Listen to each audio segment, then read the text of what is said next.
यह कहानी उस वक्त की है जब काव्या के हाथों में मेहंदी रची ही थी, लेकिन उन हाथों की लकीरों में सिर्फ गरीबी का काला साया था। काव्या अपने गांव की सबसे होशियार लड़की थी। स्कूल की किताबों के पन्ने पलटते हुए वह अक्सर आसमान में उड़ते हवाई जहाज को देखकर कहती, एक दिन मैं भी इतनी ही ऊंची उड़ूंगी। लेकिन किस्मत का लिखा कुछ और ही था। काव्या के पिता एक बूढ़े किसान थे, जिनका खेत साहूकार के कर्ज में डूब चुका था। घर में दो वक्त की रोटी के लाले थे। एक दोपहर जब काव्या कॉलेज का फॉर्म भरने की जिद कर रही थी, उसके पिता ने रोते हुए उसके पैर पकड़ ली। तो हम सब पिता, भूखे मर जाएंगे बेटी। मुझे माफ कर दे। मेरे पास तुझे खिलाने के पैसे नहीं हैं। पढ़ाई कहां से कराऊंगा? अगर तू इस घर से विदा नहीं हुई तो हम सब भूखे मर जाएंगे। मैंने आदित्य को देखा है। लड़का अनपढ़ है, मजदूरी करता है, पर उसका दिल सोने का है। वो तुझे सुखी रखेगा। काव्या का सपना उस दिन टूटकर बिखर गया। उसने अपनी किताबें एक पुराने झोले में बंद की और भारी मन से एक मजदूर की पत्नी बनकर उस तंग बस्ती में आ गई जहां आदित्य रहता था। शादी के शुरुआती दिन गरीबी और तंगहाली में बीत रहे थे। आदित्य सुबह से रात तक लोहे की चिलचिलाती भट्टी के सामने खड़ा रहता था। एक रात आदित्य ने देखा कि काव्या खिड़की के पास बैठी चांद को देख रही थी और उसकी आंखों से आंसू टपक रहे थे। पास ही उसकी पुरानी किताबें बिखरी पड़ी थीं। काव्या, तुम रो क्यों रही हो? मुझसे कोई गलती हो गई क्या? खाना ठीक नहीं लगाया या ये घर पसंद नहीं आया? क्या हुआ? नहीं आदित्य, आप बहुत अच्छे हैं, पर जब भी इन किताबों को देखती हूँ तो कलेजा मुंह को आने लगता है। गरीबी के कारण मेरी कलम छीन ली तब तो। बस यही चूल्हा चौखट मेरी जिंदगी है। नहीं काव्या, तुम्हारी कलम नहीं छीनी जाएगी। अगर तुम्हारे पिता मजबूर थे तो मैं मजबूर नहीं हूं। तुम कल से अपनी पढ़ाई फिर से शुरू करोगी। मैं अनपढ़ हूं तो क्या हुआ, मेरी बीवी साहिब बनेगी। क्या कह रहे हो आप? घर का किराया, राशन और अब मेरी फीस। आप अकेले ये सब कैसे करेंगे? ये हाथ देख रही हो? ये पत्थर तोड़ना जानते हैं तो अपनी पत्नी का भविष्य बनाना भी जानते हैं। तुम बस अपनी आंखों में अफसर बनने का ख्वाब सजाओ। उसे पूरा करने की जिम्मेदारी मेरी है। अगले 2 साल आदित्य के लिए किसी नरक से कम नहीं थे। उसने अपनी नींद बेच दी।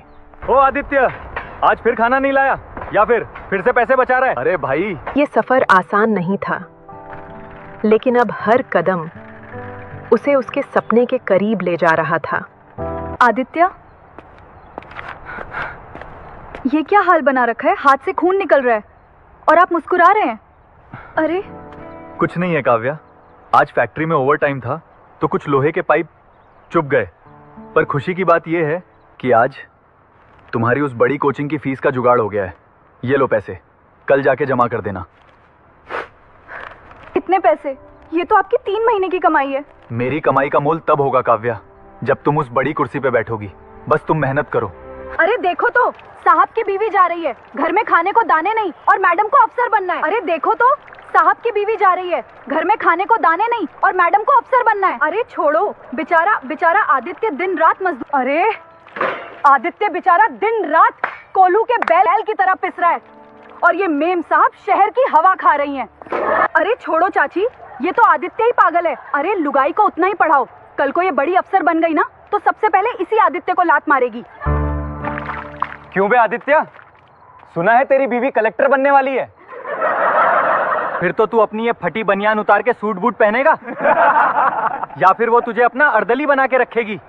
भाई, मेरी बीवी पढ़ लिख जाएगी तो मेरे पूरे परिवार का नाम होगा। तुम लोग अपनी फिक्र करो, मेरी फिक्र छोड़ दो। आदित्य, तू पागल है क्या? आज फिर तूने दोपहर का खाना नहीं खाया, बस चाय पी के रह गया। क्यों अपनी जान सुखा रहा है? ओ आदित्य, आज फिर खाली पानी से काम चला रहा है क्या? यार कुछ तो खा लिया कर। अरे छोड़, ये अपने लिए नहीं बचा रहा, मैडम की किताबों के लिए जमा कर रहा है। अरे मदन भाई, भूख नहीं थी आज, बस पेट भरा भरा सा लग रहा है। झूठ बोलता है ये मदन। ये पैसे नहीं बचा रहा अपने लिए, ये पैसे बचा रहा है अपनी बीवी की किताबों के लिए, ताकि इसकी बीवी वो विलायती किताबें खरीद सकें। मैंने बड़े बड़े किस्से सुने हैं, ऊंचाइयों पर पहुंचते ही लोगों की गर्दन अकड़ जाती है। करीम भाई, मेरी काव्या ऐसी नहीं है। उसने मेरे संघर्ष को करीब से देखा है। जब मैं रात को घर आता हूँ और वो थके हुए मेरे हाथ दबाती है ना, तो मेरी सारी थकान उतर जाती है। वो जानती है कि उसकी एक एक किताब की कीमत मेरे शरीर का पसीना इन्हीं है। 2 सालों के बेटी हुई बीच है। उनके घर में मेरी? एक नन्ही बेटी ने जन्म लिया, नव्या। अब संघर्ष दोगुना हो गया था। एक तरफ नन्ही बच्ची की देखभाल, उसकी दवाइयां और दूसरी तरफ काव्या की कोचिंग की महंगी किताबें। एक दोपहर जब काव्या पढ़ाई कर रही थी और नव्या रो रही थी, काव्या ने झुंझलाकर किताब पटक दी। मुझसे नहीं होता ये सब। एक तरफ ये बच्ची रोती रहती है, दूसरी तरफ घर की ये दरिद्रता। शांत हो जाओ काव्या, तुम पढ़ाई करो। मैं नव्या को बाहर ले जाता हूँ जब तक तुम अपना चैप्टर पूरा कर लो।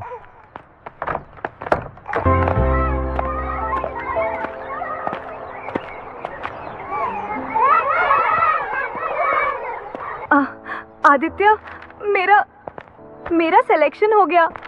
सुना मेरी गुड़िया, तेरी माँ अफसर बनने वाली है। आदित्य, मुझे अब शहर जाना होगा, वहाँ ट्रेनिंग के लिए। तुम बेटी का और अपना ख्याल रखना। ये लो काव्या, ये कुछ पैसे हैं और ये तुम्हारी माँ के कंगन जो मैंने गिरवी रखे थे। आदित्य, मैं जा तो रही हूँ, पर वहाँ सब बड़े बड़े लोग होंगे, तो मैं आपको फ़ोन कम कर पाऊंगी। आप नव्या को संभाल लेंगे ना?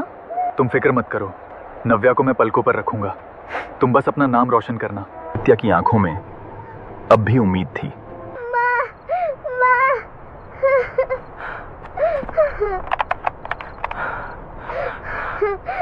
काव्या, हेलो। हेलो। नव्या को बहुत तेज बुखार है, वो तुम्हें याद कर रही है। एक बार उससे बात कर लो, शायद तुम्हारी आवाज सुनकर चुप हो जाए। आदित्य, मैंने कितनी बार कहा है कि मुझे इस समय फोन मत किया करो। मैं अपनी बैचमेट्स के साथ एक बहुत जरूरी डिनर पे हूँ। बुखार है तो डॉक्टर को दिखाओ ना, मुझे फोन करने से क्या होगा? मैं कोई डॉक्टर नहीं बन रही, अफसर बन रही हूँ। और माँ,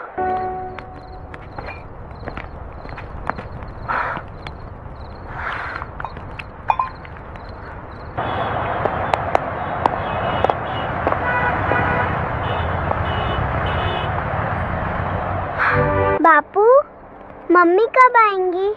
बस बेटा, आती ही होंगी। Kavya, mummy, mummy, mummy.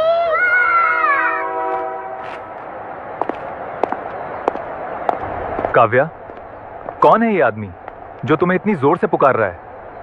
Kavya, तुम्हारा कोई दूर का रिश्तेदार? नहीं, वो बस मेरे गांव का एक आदमी है। शायद मेरा सामान उठाने आया होगा।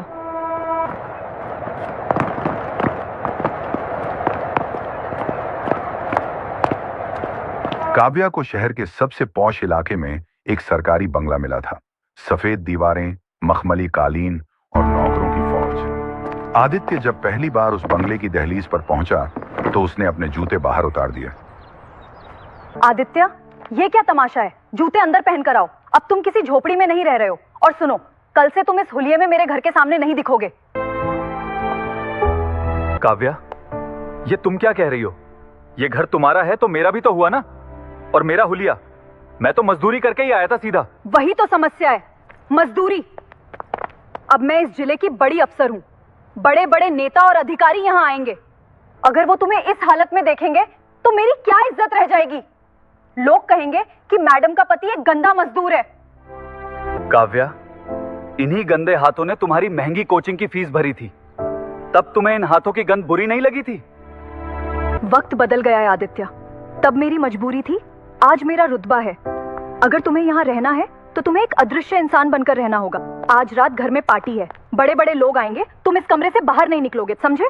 तुम अनपढ़ हो आदित्य, तुम्हें नहीं पता कैसे लोगों के बीच रहना होता है। प्रमोशन की खुशी में एक शानदार डिनर पार्टी रखी गई।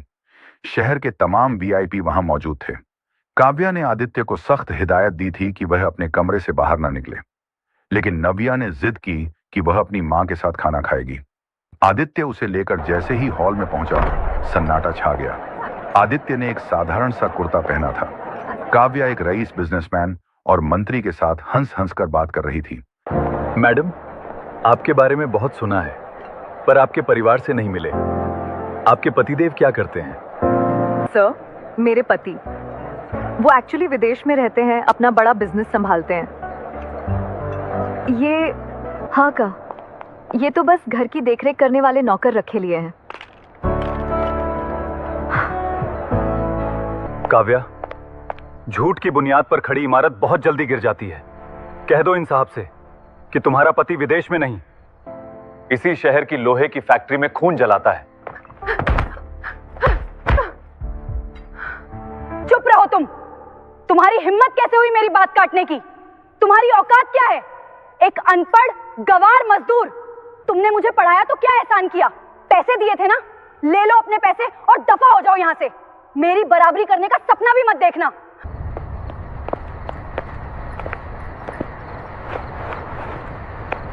मैं जा रहा हूं काव्या।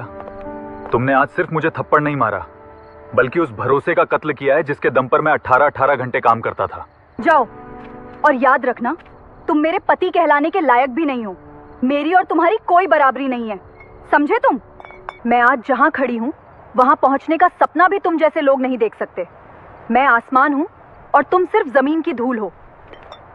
और अपनी उस बेटी को भी ले जाओ, मुझे तुम्हारी कोई जरूरत नहीं है। आज तुम बहुत ऊंची खड़ी हो काव्या, लेकिन याद रखना, ऊंचाई जितनी ज्यादा होती है, गिरने पर चोट भी उतनी ही गहरी लगती है। तुमने मुझे अनपढ़ कहा, गवार कहा, और आज उसी घर से निकाल दिया जिसे बसाने के लिए मैंने अपनी पूरी जिंदगी झोंक दी थी। पर समय का पहिया घूमेगा काव्या, जरूर घूमेगा।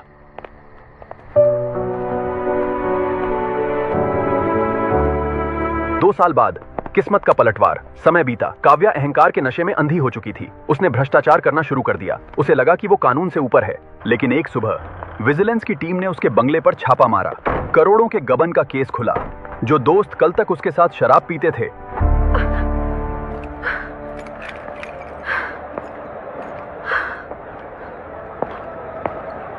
और उसे 3 साल की जेल हुई।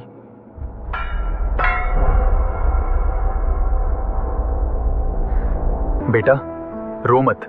तेरी माँ ने कहा था ना कि मैं जमीन की धूल हूं।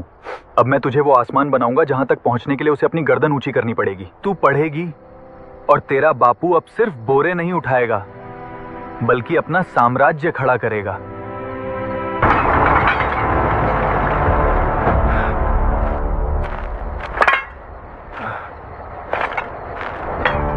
आदित्य, तू पागल हो गया है? रात भर सोता नहीं है, ये लोहे के टुकड़े और पुरानी मशीनें लेकर क्या करेगा? सांवला भाई, लोहा जब तपता है तभी हथियार बनता है। मुझे बस एक मौका चाहिए।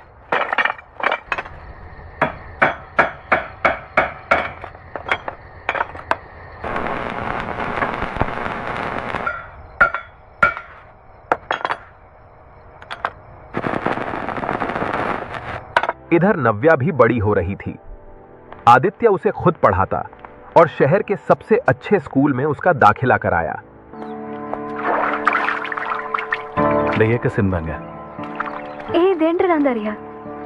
रात भर जली वो भट्टी, पसीने में थी रट्टी रट्टी, हथौड़ा चला, किस्मत बदली, मिट्टी से उठी हस्ती। तूने कहा था धूल हूं मैं, देख आज आसमान हूं। तेरी नफरत की आग में टपकर बना मैं चट्टान हूं। लोहा पिघला सोना बनना मेहनत का ये रंग है।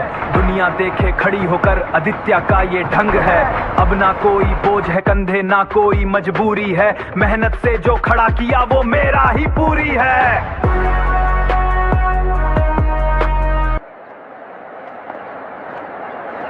बापू, आप इतने बड़े मालिक बन गए, इतनी गाड़ियां हैं, पर आप आज भी उस पुरानी बस्ती के स्कूल में दान देने क्यों जाते हैं? क्योंकि बेटा, मेरी जड़ें वही हैं। और याद रखना, जो अपनी जड़ों को भूल जाता है उसे काव्या बनने में देर नहीं लगती।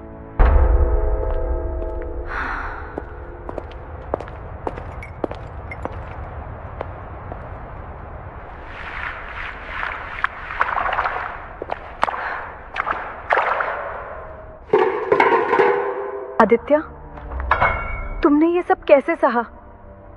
मैंने तो बस कुछ दिन ये काम किया और मेरी रूह कांप गई। तुमने तो सालों तक अपना खून जलाया ताकि मैं चैन की नींद सो सकूं। मैं कितनी अंधी थी।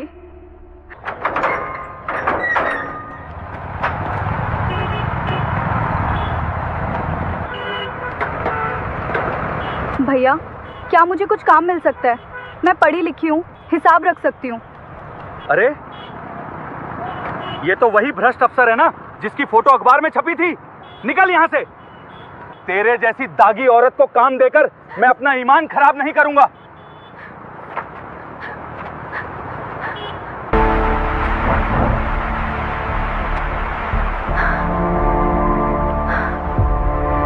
ए औरत, पीछे हट। यहाँ बड़े साहब की गाड़ी आने वाली है। चल भाग यहाँ से। भैया बस थोड़ी देर खड़े रहने दो, बहुत भूख लगी है। अगर कोई काम हो तो बता दो, झाड़ू पोछा भी कर लूंगी।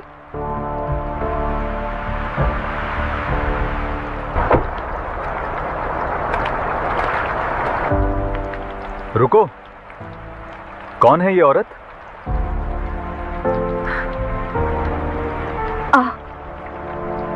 आदित्य, आदित्य तुम?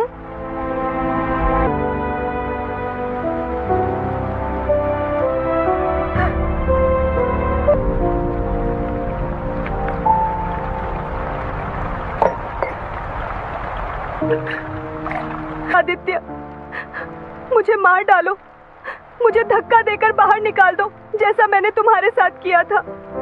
मैं इसी काबिल हूँ। आज मुझे समझ आया कि जमीन की धूल मैं थी, तुम नहीं। तुमने पसीने से ये साम्राज्य खड़ा किया और मैंने घमंड से अपना महल उजाड़ दिया। काव्या, मैंने तुम्हें उसी रात माफ कर दिया था जब मैं घर से निकला था। अगर मैं नफरत पालकर बैठता तो आज यहाँ नहीं होता। नफरत इंसान को जलाती है और मेहनत उन्हें चमकाती है। मुझे दुख इस बात का नहीं है कि तुमने मुझे छोड़ा।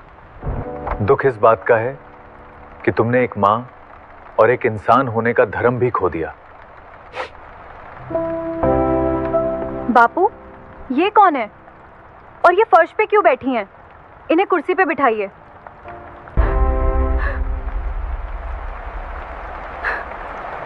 बेटी, मेरी बच्ची, मुझे देख। मैं। जी आप कौन हैं? आप मुझे ऐसे क्यों देख रही हैं? नव्या, ये हमारे यहाँ सफाई के काम के लिए आई हैं। इनका कोई नहीं है। बापू, इनकी हालत देखिए। इन्हें सफाई का काम मत दीजिए, ये बहुत थकी हुई लग रही हैं। हमारे पास जो एनजीओ का मैनेजर पद खाली है, इन्हें वहां रख लीजिए। एक औरत होकर मैं इनका दर्द समझ सकती हूँ।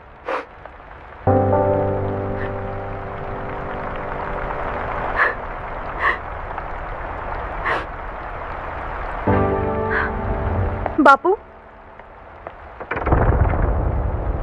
मुझे पता है ये कौन है। तुम्हें कैसे पता नव्या? मैंने संदूक में आपकी और माँ की पुरानी फोटो देखी थी। मुझे पता है कि इसी औरत ने आपको अनपढ़ कहकर घर से निकाला था। मुझे पता है कि इन्होंने मुझे बचपन में लावारिस छोड़ दिया था। आज मेरा मन था कि मैं आपसे वही सब कहूँ जो आपने मेरे बापू से कहा था। मेरा मन था कि मैं आपको बताऊं कि एक मजदूर का खून क्या कर सकता है, लेकिन मेरे बापू ने मुझे अफसर बनना नहीं, इंसान बनना सिखाया है। बापू, इन्हें माफ कर दीजिए, क्योंकि इन्हें जो सजा मिलनी थी वो कुदरत दे चुकी है। आज ये अपनी ही बेटी के सामने एक अजनबी बनकर खड़ी हैं। इससे बड़ी सजा एक माँ के लिए क्या होगी। इन्हें काम दीजिए, पर इन्हें ये एहसास हमेशा होना चाहिए कि जिस धूल को इन्होंने ठुकराया था, आज उसी की छांव में इन्हें रोटी मिल रही है। I am having trouble filling out these forms. It is. All right, let me take a look. We'll sort this out. Yes, the data confirms the projections. We can move forward with the implementation. कुर्सी से नहीं, किरदार से बड़ा बनो, वरना एक दिन सब कुछ होते हुए भी तुम्हारे पास कुछ नहीं बचेगा।